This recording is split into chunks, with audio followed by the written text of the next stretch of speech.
Medigadda repair పనులు చుక్కలు చూపిస్తున్నాయి. మరమ్మతుల కోసం సర్కార్ ఒక అడుగు ముందుకు వేసినా అందులోని సవాళ్లు వెనక్కి లాగేస్తున్నాయి. 7వ బ్లాక్ కుంగిన దాని ఎఫెక్ట్ బ్యారేజీ మొత్తంపై తీవ్రంగా పడింది.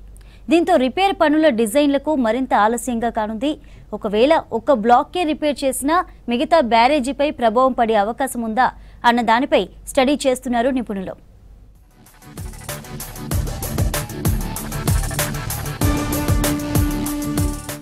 మేడిగడ్డ బ్యారేజీకి రిపేర్లపై ప్రభుత్వం అడుగు ముందుకు వేసినా అందులోని సవాళ్లే ఇప్పుడు మరింత సంకటంగా మారుతున్నాయి.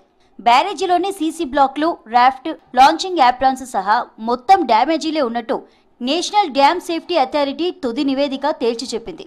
కుంగింది 7వ బ్లాక్ అయినా దాని ఎఫెక్ట్ మాత్రం బ్యారేజీపై తీవ్రంగా పడిందన్న అభిప్రాయాలను ఎన్డీఎస్ఏ వ్యక్తం చేసింది. అందుకు అనుగుణంగానే ఇరిగేషన్ శాఖ మొదట పునరుద్ధరణ డిజైన్ల కోసం ఆసక్తి ఉన్న సంస్థలను ఆహ్వానించింది.